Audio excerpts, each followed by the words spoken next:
एक जंगल में एक कालू कौवे नाम का एक किसान रहता था। उसके पास जादुई सोने का सेब का पेड़ था और उसके 2 बेटे थे जो उसके काम में उसकी मदद करते थे। वो रोज पेड़ से सेब तोड़ा करते और उन्हें गिना करते थे। एक दिन कालू कौवे को अपने सेब कुछ कम नजर आने लगते हैं। फिर वो प्रतिदिन उन्हें गिना करता था और रोज उसका एक सेब कम हो जाता था। फिर वो अपने बेटों से क्रोधित होकर उनसे कहने लगा, लगता है कोई पक्षी हमारे सेब लेकर जा रहा है। हाँ पिताजी, लगता है कोई हमारे बाग से चोरी कर रहा है। हमें पेड़ पर नजर रखनी होगी।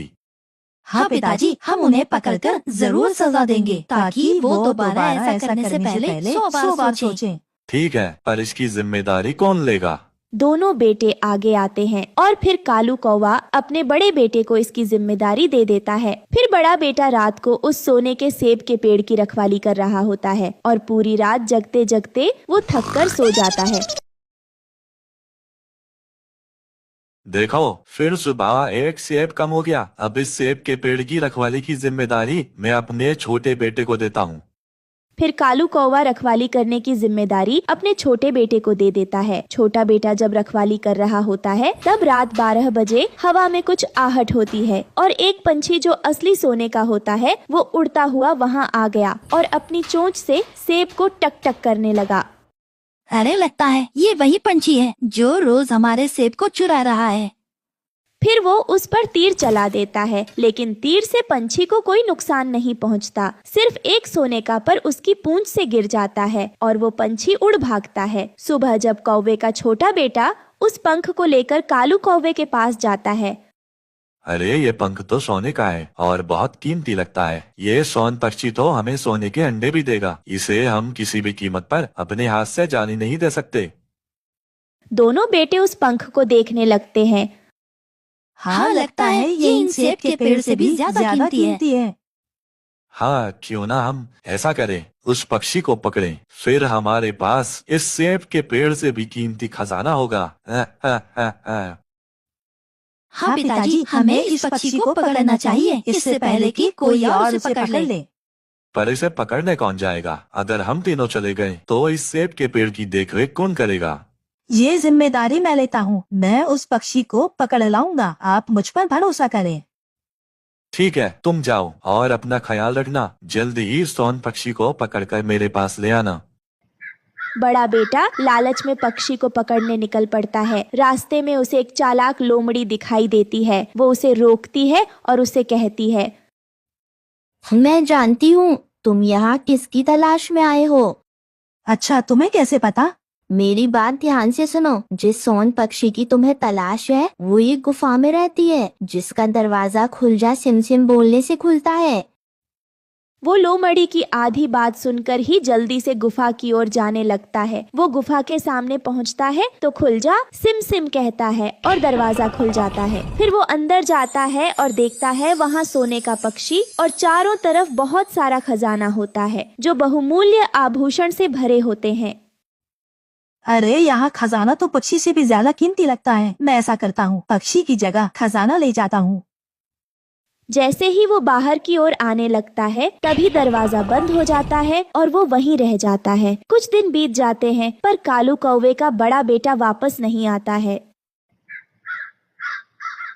लगता है वो रास्ता भटक गया है, अब तक वापस नहीं पहुंचा। कहीं उसे कोई नुकसान तो नहीं पहुंच गया? पिताजी, मैं ये जिम्मेदारी लेना चाहता हूँ। मैं सोन पक्षी और भाई दोनों को ढूंढ के ले आऊंगा। ठीक है, पर तुम जल्दी लौटाना, मुझे तुम्हारी चिंता रहेगी। फिर छोटा बेटा निकल पड़ता है। फिर उसे भी वही लोमड़ी दिखाई देती है और उसे भी वो वही बात कहती है। जब वो भी गुफा में जाता है तो लालच में आकर अपने भाई की तरह गुफा में ही बंद हो जाता है। कुछ दिन बीत जाने पर जब छोटा बेटा भी वापस नहीं आता तब कालू कौवा चिंता में आ जाता है और अपने दोनों बेटों की तलाश में निकल पड़ता है। फिर उसे भी रास्ते में वो लोमड़ी दिखाई देती है। मुझे पता है तुम क्या ढूंढ रहे हो। मैं अपने दोनों बेटों की तलाश में आया हूँ। अच्छा, वही दोनों बेटे जो सोन पक्षी को ढूंढ रहे थे। तुम्हें कैसे पता? हाँ, मैं जानती हूँ। मैंने ही उन्हें गुफा का रास्ता बताया था जहाँ सोन पक्षी रहती है। अच्छा, जब तुमने रास्ता बताया तो वो अब तक वापस कैसे नहीं आए? क्योंकि तुम्हारे बेटे पूरी बात सुने बिना ही जल्दी से चले गए। अच्छा, तो तुम मुझे बताओ उस गुफा के बारे में और वहाँ कैसे जाना है। फिर लोमड़ी उसे सारी बातें बताती हैं और वो भी सब सुन गुफा की ओर चल पड़ता है। गुफा के सामने पहुंचता है तो खुल जा सिम सिम कहता है, जिससे दरवाजा खुल जाता है और वो अंदर चला जाता है। अरे यहाँ तो बहुत सारा खजाना है और स्वर्ण पक्षी भी हैं। अरे ये क्या, मेरे दोनों बेटे बेहोश पड़े हैं। ये देख वो रोने लगता है। उसके रोने की आवाज सुन गुफा में से आवाज आती है, तुम भी इन्हीं की तरह यहाँ लालच में आए हो क्या? नहीं नहीं, मैं तो अपने दोनों बेटों को ढूंढने आया हूँ। अच्छा, तेरे दोनों बेटे लालच में आकर मेरा खजाना ले जा रहे थे, इसलिए यहाँ बंद हो गए हैं। आप इन्हें माफ कर दो, अब हम ऐसा कभी नहीं करेंगे और स्वर्ण पक्षी भी नहीं चाहिए। पर मैं तुम्हें क्यों माफ करूं? आप मुझ पर दया करो। अगर आप मुझे माफ कर दोगे तो स्वर्ण पक्षी जब चाहे तब मेरे पेड़ से सेब खा सकता है। अच्छा, हाँ, अब हम लालच नहीं करेंगे। मुझे मेरे दोनों बेटे लौटा दो। ठीक है, अब तुम जा सकते हो। फिर उसके दोनों बेटे को होश आ जाता है और गुफा का दरवाजा खुल जाता है और वो तीनों वहाँ से चले जाते हैं। उसके बाद उसके दोनों बेटे सोन पक्षी के लिए उस पेड़ पर घोंसला बना देते हैं। फिर सोन पक्षी वहाँ आती, सेब खाती और घोंसले में रहने लगती है। उन्हें यह समझ आ जाता है कि हमें लालच नहीं करना चाहिए, क्योंकि लालच का अंत अच्छा नहीं होता। तो बच्चों, इस कहानी से हमें यह शिक्षा मिलती है कि हमें लालच नहीं करना चाहिए। लालच करना बुरी बात है। अच्छा बंटी भैया, जब आप कहते हो तो ठीक है, लेकिन देख लेना कहीं वो कालू को फिर से हमें बुद्धू ना बना दे। टुनटुनी चिड़िया, तुम इसकी फिक्र मत करो, मैं उस पर पूरी नजर रखूंगा, ये मेरा वादा है तुमसे। फिर टुनटुनी चिड़िया बंटी कबूतर के साथ कालू की तरफ चली जाती है। फिर बंटी कालू से कहता है, देख लो कालू कौवे, अब मैं टुनटुनी चिड़िया को मनाकर ले आया हूँ, लेकिन तुम भी अपना वादा याद रखना। हाँ हाँ बंटी भैया, मुझे अपना वादा याद रहेगा और आपका बहुत बहुत धन्यवाद। जब हमारी फसल तैयार हो जाएगी तो बंटवारा भी तुम ही करना। सुनो बंटी भैया, अब टुनटुनी बहन आ गई है तो कल से ही शुरू कर दूंगा मैं काम। टुनटुनी, मैं आपको रोजाना अपने साथ ले जाया करूंगा, लेकिन आपको बस मुझे बताना है कि मुझे क्या करना है। फिर बंटी कबूतर और टुनटुनी चिड़िया वहाँ से चले जाते हैं। अगले दिन कालू कौवा टुनटुनी चिड़िया को लेने उसके घर आता है और फिर वो टुनटुनी चिड़िया को अपने साथ नदी के खाली मैदान की तरफ ले जाता है। वहाँ आकर कालू कौवा टुनटुनी चिड़िया को एक जगह पर बिठा देता है और खुद खाली मैदान की जमीन को साफ करता है और उसमें बीज डालता है और फिर उसमें पानी लगाता है। टुनटुनी चिड़िया ये सब देखकर हैरान हो जाती है कि कालू कौवा अकेले इतना सारा काम कैसे कर सकता है।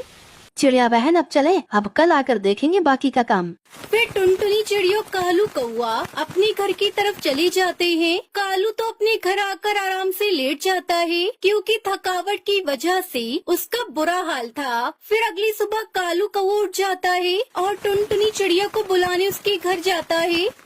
टुनटुनी बहन, मैं इसलिए आया था कि आज तुम मेरे साथ फसल देखने मत जाओ, मैं खुद ही जाकर फसल देखाऊंगा, क्योंकि तुम्हें और भी काम होंगे, तुम वो कर लेना। मैं शाम को आकर तुम्हें फसल के बारे में बता दूंगा। फिर कालू कौवा वहाँ से चला जाता है और टुनटुनी चिड़िया कालू के इस बर्ताव पर बहुत हैरान थी। फिर ऐसे ही दिन और रात गुजरते गए। टुनटुनी बहन, अब हमारी फसल तैयार होने वाली है और मुझे पूरी आशा है कि हमारी फसल अच्छे से तैयार होगी। हाँ कालू भैया, आपने मेहनत जो इतनी ज्यादा की है। मेरे ख्याल से हम 2 दिन बाद अपनी फसल काट लेंगे और मैं बंटी भैया को भी बता कर आता हूँ कि 2 दिन बाद आकर वो हमें फसल बांट दें। फिर कालू बंटी के पास चला जाता है। बंटी भैया, तुम परसों आ जाना और हमें फसल बांट देना। अच्छा ठीक है कालू, मैं आ जाऊंगा। फिर कालू कौवा वहाँ से चला जाता है और बंटी उसके बाद सीधा टुनटुनी चिड़िया के पास आता है। टुनटुनी बहन, हमें आज रात को ही सारी फसल काट लेनी है। बंटी भैया, मेरा दिल नहीं मान रहा है, पता नहीं क्यों मुझे कालू पे तरस आ रहा है। उसने इस बार बहुत मेहनत की है। टुनटुनी, कालू को सबक सिखाना बहुत जरूरी है और तुम भी मेहनत करती रहो और उसने तुम्हारे साथ धोखा करके अच्छा नहीं किया। फिर टुनटुनी चिड़िया खामोश हो जाती है और फिर वो दोनों रात को आकर सारी फसल काट कर ले जाते हैं। सुबह जब कालू कौवा वहाँ आता है तो उसकी तो चीखें निकल जाती हैं और वो ये सब देखकर जल्दी से चिल्लाता हुआ सीधा टुनटुनी चिड़िया के पास आता है। हम लुट गए, बर्बाद हो गए।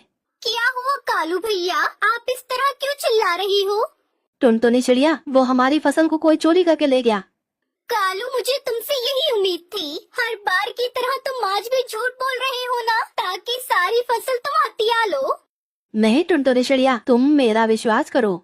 कालू, कितना विश्वास करो तुम्हारे ऊपर। तभी वहाँ बंटी भी आ जाता है। फिर कालू कौवे से सारी बात बताता है। कालू, क्या ये तुम्हारी खुद की कोई चाल तो नहीं है? बंटी भैया, अगर तुम्हें विश्वास नहीं है तो आप जाकर मेरे घर की तलाशी ले लो। कालू, अब तुम्हें पता चला तुमने इतनी ज्यादा मेहनत की और आखिर में तुम्हें क्या मिला? कुछ भी नहीं। तुम्हारे दिल पर क्या गुजरी होगी तो सोचो। टुनटुनी चिड़िया को तुमने जब इतनी बार धोखा दिया है तो उस पर क्या बीती होगी? हाँ बंटी भैया, एकदम ठीक कहते हो। यह उसी की सजा मुझे मिल रही है। मुझे टुनटुनी के साथ ऐसा नहीं करना चाहिए था, लेकिन अब मुझे रोना भी नहीं चाहिए क्योंकि मैंने जो किया मुझे उसकी सजा मिल रही है। लेकिन प्लीज आप मुझ पर शक न करना। फिर कालू कौवा जैसे ही जाने को होता है टुनटुनी चिड़ियों से आवाज लगाकर रोकती है और उसे सारी बात बता देती है। तब कालू कहता है, टुनटुनी चिड़िया, तुम कितनी अच्छी हो। इतना कुछ होने के बाद भी तुम मुझे सच बता रही हो और मैं कितना बुरा था।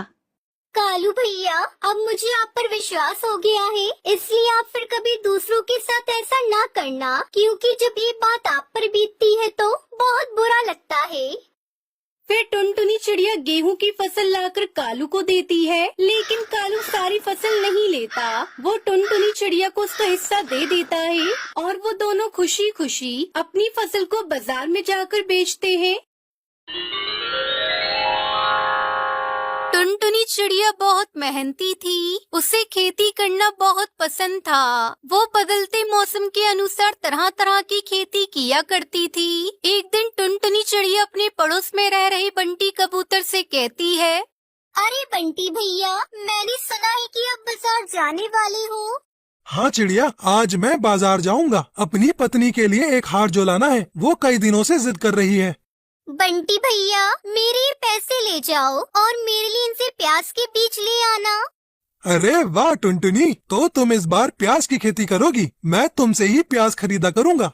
दोस्तों, कल की वीडियो में आपने इतने कम लाइक क्यों किए? मुझे बहुत बुरा लगता है। दोस्तों, जब मैं आपके कहने पर कहानी बनाती हूँ और आप बहुत कम लाइक करते हो, और जब आप कम लाइक करते हो तो मुझे वीडियो बनाने का बिल्कुल भी मन नहीं करता है। तो प्लीज दोस्तों, अब इस वीडियो पर जाकर लाइक कर दो। ये कहकर बंटी कबूतर वहाँ से बाजार चला जाता है और टुनटुनी चिड़िया भी अपने खेत पर काम करने चली जाती है। अरे, खेत में कितना घास फूस उगा है। पहले मुझे ये सब साफ करना होगा, तभी जाकर प्याज की फसल अच्छी होगी। वहीं पास में कालू कौवा भी अपने खेत में खेती का काम करता था। कालू कौवे की पत्नी सुंदरी कौवी टुनटुनी चिड़िया से बहुत जलती थी। एक दिन, कालू जी, जल्दी से पता करके आओ, टुनटुनी चिड़िया किस चीज की खेती करने वाली है। मैं क्या उसके घर जाकर पता करूं? जब वो बीज डालेगी तब खुद ही देख लेना। कालू जी, मैं सोच रही हूँ कि इस बार चिड़िया की सेम खेती करते हैं। आपको तो पता ही है, हमारी फसल चिड़िया जितनी अच्छी नहीं होती और हम घाटे में रहते हैं। लेकिन सुंदरी, टुनटुनी चिड़िया जैसी सेम खेती करने से हमें क्या फायदा होगा? टुनटुनी चिड़िया जैसी खेती करने में तो फायदा ही फायदा है, क्योंकि हम चिड़िया की फसल को रात को चुरा कर लाया करेंगे और किसी को पता भी नहीं चलेगा, क्योंकि हमारे पास भी टुनटुनी चिड़िया जैसी फसल जो होगी। अरे वाह सुंदरी, ये तो आपने बहुत अच्छा सोचा। फिर हमारे खूब मजे ही मजे आएंगे।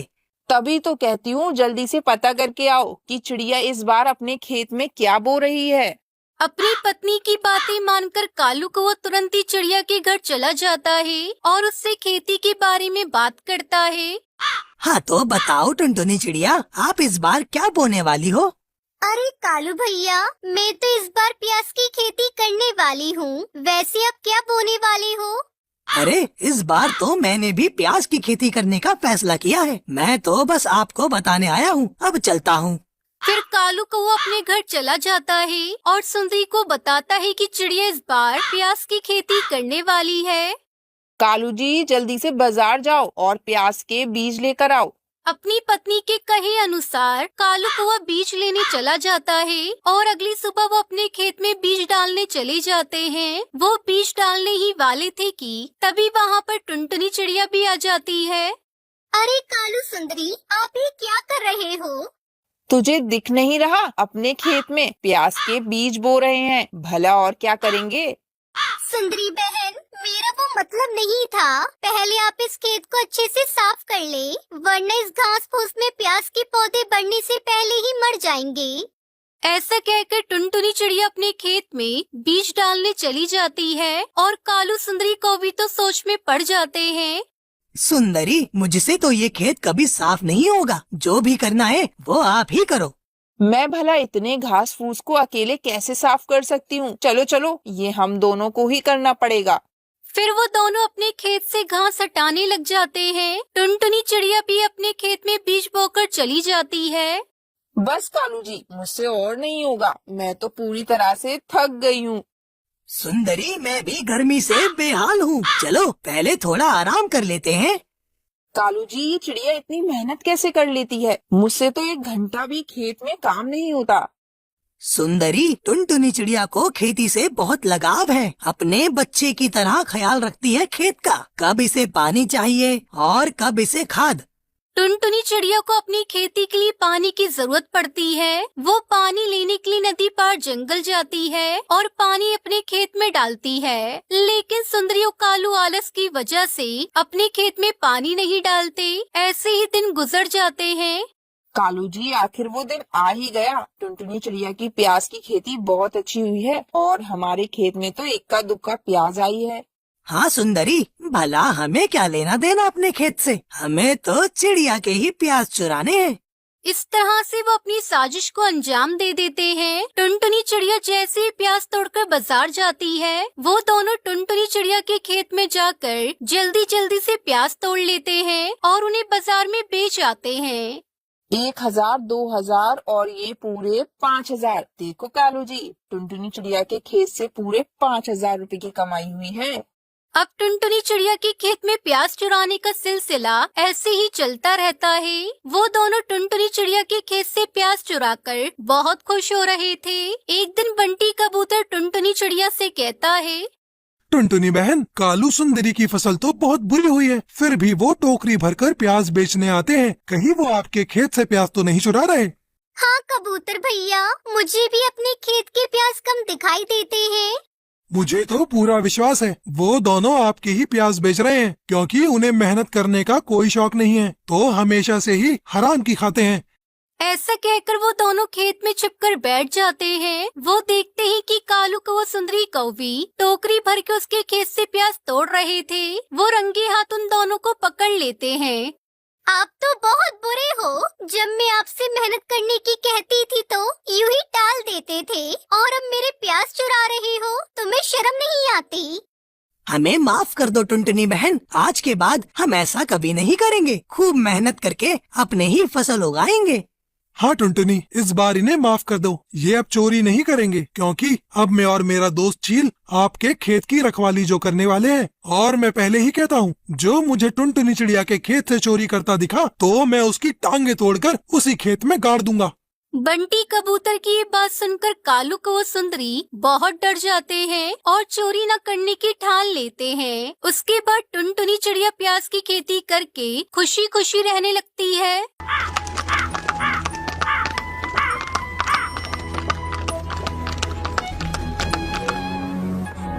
रामपुर के जंगल में कालू कौवा अपनी पत्नी टुनटुनी के साथ रहता था।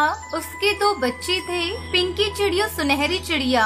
कालू कौवा अपने खेत में तरह तरह की सब्जियां उगाया करता था। बाजार में जिस सब्जी की ज्यादा डिमांड होती, कालू उसी सब्जी की खेती करता। एक दिन उसकी पत्नी टुनटुनी उससे कहती है, अजी सुनते हो, आज बाजार से प्याज खरीद कर लेते आना। घर में रखा सारा प्याज खत्म हो गया है। तुम तो सारी सब्जियां उगाते हो, बस प्याज ही खेत में नहीं उगाते। बस भाग्यवान, अब और कितना बोलोगी। खेत से आते समय प्याज खरीद कर लेता आऊंगा। मेरा भोजन एक पोटली में बांध कर मुझे दे दो। तब तक आप लोग कमेंट पे बताएं 78 into 4 कितने होते हैं। कालू कौवा भोजन लेकर खेत पर चला जाता है। दिन भर खेत में काम करने के बाद शाम को वो बाजार जाता है। क्यों भैया, कितने रुपए किलो प्याज दे रहे हो? अरे कालू भाई, आज बाजार में प्याज का भाव 100 रुपए किलो चल रहा है। क्योंकि आप मेरे अपने हैं, इसलिए आपको 80 रुपए किलो लगा दूंगा मैं। बाप रे बाप, ये प्याज कब से इतना महंगा हो गया? मुझे तो पता ही नहीं चला। ऐसा करो भैया, मुझे 1 किलो प्याज दे दो। बिना प्याज लिए घर गया तो मेरी पत्नी आज मुझे भोजन नहीं देगी। कालू कौवा प्याज लेकर घर आता है।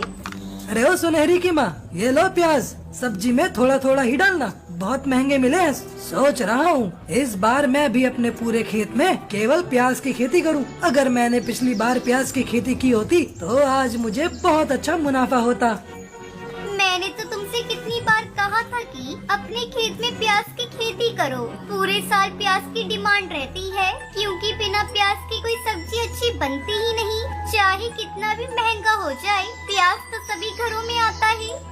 तुम्हारी बात सही है भाग्यवान, मैं कल ही शहर से प्याज के बीज खरीद कर लाऊंगा। अगले दिन कालू कौवा शहर से प्याज के बीज खरीद कर लाता है और अपने खेत में बिखेर देता है। 1 महीना गुजर गया। एक दिन टुनटुनी भोजन बना रही थी, तभी कालू कौवा वहाँ आता है। टुनटुनी, तुम्हारे पास कुछ पैसे हो तो मुझे दे दो। खेत में खाद डालना है और मेरे पास पैसे बिल्कुल भी नहीं है।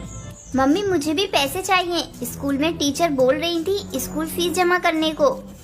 अरे कहाँ से दूं मैं तुम सबको पैसे? मेरे पास जो थोड़े बहुत पैसे थे उसे तो मैंने घर खर्च में लगा दिया। अब मेरे पास ले देकर एक मंगलसूत्र है, मैं इसे किसी कीमत पर नहीं दूंगी। मेरी मानो तो तुम कहीं से उधार ले लो। बस कुछ ही दिनों की बात है टुनटुनी, तू मुझे अपना ये मंगलसूत्र कुछ दिनों के लिए दे दे। मैं इसको गिरवी रखवा कर खाद खरीदूंगा। फिर जैसे ही प्याज की फसल बेचकर पैसे आएंगे, मैं तेरा ये मंगलसूत्र तुझे वापस कर दूंगा। और माँ, मेरे स्कूल की फीस कब जमा करोगी? मैं स्कूल नहीं जाऊंगी। मेरी बच्ची, तू रो मत। मैं अभी रंगीली काकी के यहाँ जाकर कुछ पैसे उधार लाती हूँ, तेरी स्कूल फीस जमा कर दूंगी। टुनटुनी कालू कौवे को अपना मंगलसूत्र दे देती है। कालू कौवा मंगलसूत्र गिरवी रखकर खाद लाता है और अपने खेत में डालता है। जल्दी ही 2 महीने गुजर जाते हैं और प्याज की फसल पककर तैयार हो जाती है।